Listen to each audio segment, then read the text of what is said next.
everyone, John Eiselt here. I serve as our family and discipleship pastor, and I'm also a parent. And just like you, I'm excited for the time our family will have together this summer. As you head into the summer months, chances are, despite activities and lots of running around, you will have a bit more bandwidth and plan time with your family on vacations, special outings, playtime at the park, moments over ice cream, and for sure some time spent in the car to and from all the things you plan to do this summer. But we also know that summertime is finite and that no matter what we do, this summer is going to clip by. So how do we find a way to stop time so that we can make the most of our family time and parenting moments this summer? Well, that's exactly what we're going to help you do over the course of the next 4 weeks with this parenting video series we're calling Preparing to Make the Most of Summer. Each week, we'll email you a link to a video like this that will touch on a specific topic and offer you a plan to help you take action right now. We encourage you to set aside time each Sunday to watch the videos, make a plan, and start making the most of the family time you'll have this summer. In week 1 here, we're going to touch on something that is lurking in every household. It's something we all use, something many of our kids and students use. And with this same thing, we're not always sure how to set limits without creating tension in our homes. It's also one of the things that for our kids and students and for us as adults and parents is a threat to the quality time we want to have with our families this summer. That's right, we're talking about screen time, devices, and safeguarding our kids and students as they access the internet and surf the World Wide Web. Do we still call it that? The web, the World Wide Web? I mean, I can think back to when we first called it that because I can remember when the internet was first invented. Somewhere my kids are rolling their eyes and asking why their dad is so old. Well, depending on the age of your kids and or students, they may have more freedom and downtime during the day this summer, and they may also be spending time home alone from time to time, and chances are they will be drawn to fill that time and any other time with screen time on any number of devices. Here are a few guidelines for screen time and internet usage by age, and then we'll get to the 3 steps that we want to help you take. Keep in mind that this is not a one-size-fits-all type of deal. You have to know your child, and what's an appropriate amount of time for one child is not necessarily appropriate for another. But in general, with regard to screen time, between 0 and 24 months old, very limited, if any, use at all of screens. From 2 to 5 years, about an hour a day. From 6 to 10, about 90 minutes or less. From 10 to 13 years old, about 2 hours. And 14 years old and older, about 2 hours or a little bit more, recognizing that they need screens for other things that they may be accessing with jobs and things like that. For use of and access to the internet, preschool-age children should never access the internet alone. Elementary-age students should rarely use the internet alone, and when they do, websites should be limited and heavily filtered. Lastly, they should not have access to social media. Middle school students might be ready for social media, and if they are, you think they are, we encourage you to proceed with a lot of caution.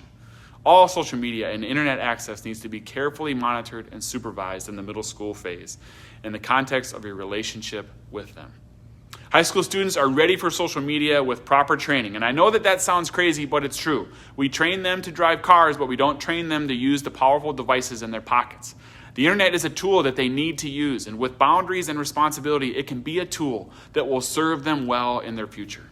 I'm going to offer you 3 steps for how to prepare to make the most of summer regarding screen time and access to the internet for your kids and students.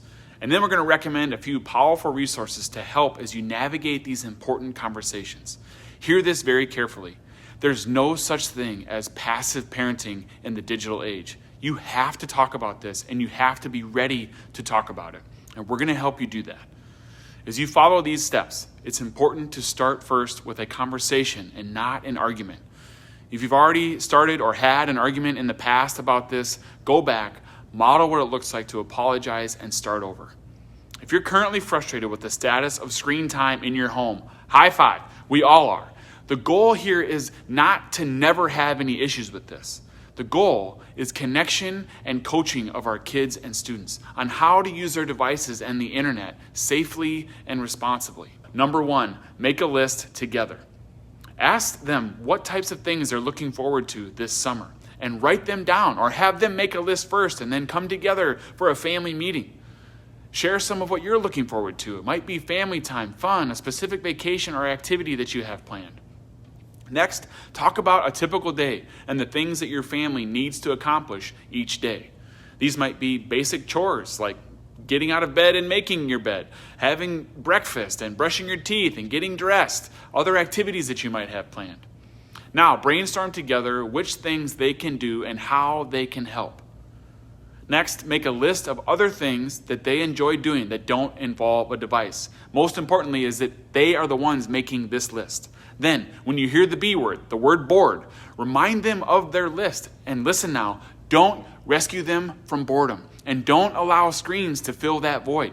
This is brain science. Seriously, boredom is a catalyst for our kids and students to learn how to self-start and find intrinsic motivation. It is essential to their development. This leads right into our second step. And to do all of this, we have to set limits. To set limits, start by making a plan together and include yourself in the plan. Decide what times of day are appropriate for screen time use. And decide what types of other things like chores or things around the house need to be completed before screen time is an option. Remember, this does not have to be and shouldn't be done like boot camp. Offer grace when they miss or make a mistake, but set limits and stick to them. Use tools on their devices to limit time and access to the internet and other apps. Most devices have this built in right into the software. Give them a certain amount of time each day and allow them to manage their time. If they use all of their screen time before noon, be ready to point them to the list they've already made of the things they can do when they're bored. Don't use apps or software in place of conversation. There is more happening here than just controlling screen time. You are teaching and influencing and helping them learn how to use their devices and screen time in healthy ways. If you don't do this with a relationship, most likely they will figure out how to hack their way around whatever software you put in place. Yes, your kid will do this. There's probably a YouTube video about it.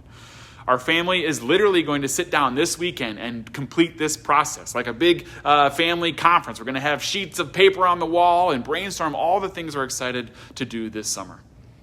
Lastly, number 3, celebrate that you're on your way to managing one of the greatest threats to family time this summer. You are also managing one of the biggest threats that our kids and students face today, and that is the ugly and dangerous side of the internet.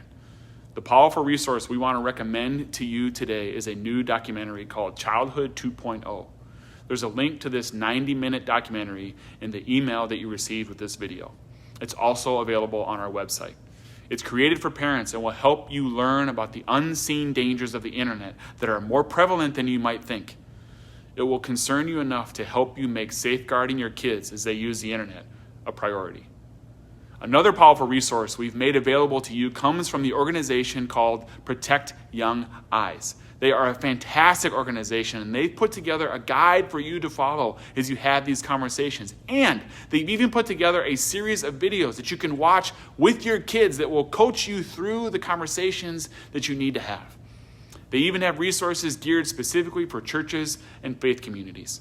Again, you can access that resource in the email that you received with this video and on our website as well. Here's a quick recap. Number 1, make a list. Number 2, set limits. And number 3, celebrate with great family time this summer. Lastly, watch Childhood 2.0 to educate yourself as parents, no matter what age your kids are.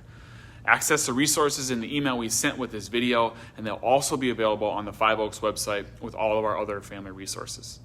If you find yourself needing a little more coaching or have a specific question or concern about something that you're facing, please reach out to me via email and I would be happy to meet and discuss that with you. Next week, we're diving into the 5 essential rhythms that every family needs. We're going to highlight 2 of them and help you make a plan. The first 2 are fun and relationship. We'll unpack these 2 rhythms and explain why they are foundational and pivotal rhythms for your family. Watch your inbox on Sunday afternoon and set aside some time to watch as we take another step towards making the most of our family time and parenting moments this summer.